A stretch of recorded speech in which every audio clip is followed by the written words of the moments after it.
السلام علیکم دوستو، امید کرتا ہوں آپ تمام دوست خیریت سے ہوں گے۔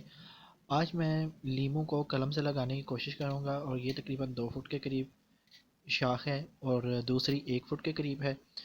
موٹی آپ دیکھ سکتے ہیں، یہ میری انگلی سے موٹی ہے اور یہ تقریباً میری انگلی جتنی موٹی ہے دوسری والی شاخ۔ اور دیکھیں کانٹے وغیرہ اس کے بعد بہت زیادہ ہوتے ہیں۔ کوشش کریں کہ جب بھی آپ نے قلم کاٹنی ہو 45 کے زاویے میں کاٹیں، اور تیز دھار والے کٹر سے کاٹیے گا، اور کانٹوں سے خود کو بچا کے رکھنا ہے۔ کانٹے اس وجہ سے لگا کے رکھیں کیونکہ اگر اس کے اندر سے کانٹے ختم کر دیے جاتے ہیں تو اور شاخیں تھوڑی سی ختم کر دی جاتی ہیں تو پہچاننا مشکل ہو جاتا ہے کہ کیسے اس کو کاٹنا ہے۔ دیکھیں 45 کے زاویے میں اس کو کاٹ رہا ہوں، لیکن میرا کٹر تیز نہیں ہے، تو اس لیے آپ نے تیز دھار والا کٹر لینا ہے جس کے ساتھ صفائی سے کاٹا جائے، اور باقی ہاتھ سے جو چھال اتاری جا سکتی ہے وہ اتار لینی ہے آپ نے۔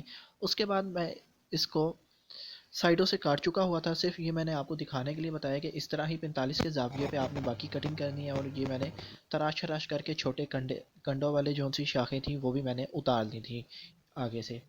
اور اب آپ دیکھیں یہ موٹی والی شاخ ہے، اس کو میں نے کٹ لگایا ہوا ہے اور اس کو کافی مشکل سے کاٹنا پڑا ہے۔ ایک ایک شاخ تقریباً 6 سے 8 انچ کی ہے، اور یہ کٹنگ کرنے کے بعد میں آپ کے سامنے لے آیا ہوں بریک والی شاخ بھی اور موٹی والی شاخیں بھی۔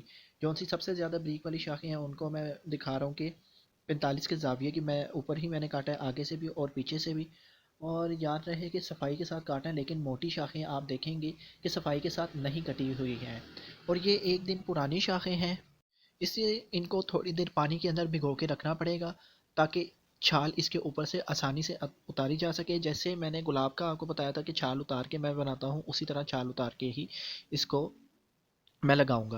اور تیز دھار والا کوئی بھی کٹر لینے، اپنے ہاتھ کو آپ نے بچانا ہے، اس کے اوپر چھوٹے چھوٹے کانٹے ہوتے ہیں، اور ایون کہ چھال اتارنے کے بعد بھی اندر والی سکن کے اندر آپ کو کانٹے نظر آئیں گے، ان سے اپنے ہاتھ کو بچا کے اچھے طریقے سے کرنا ہے۔ آپ دیکھ سکتے ہیں کہ شاخ پرانی ہونے کی وجہ سے اور تھوڑا موسم گرم ہونے کی وجہ سے چھلکا اتارنا مشکل ہو گیا تھا، اور تقریباً میں نے ان کو 45 منٹ کے لیے بھگو کے رکھا تھا، اور دوسری سائڈ پہ میں نے مٹی اس کے بعد میں نے تیار کرنا شروع کر دی تھی۔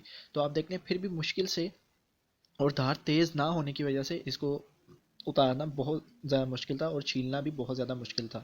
اسی لیے آپ بریک والی جون سی آپ کو میں نے دکھائی تھی جو میری انگلی کی موٹائی جتنی تھی، اس طرح کی آپ نے شاخیں لینی ہے۔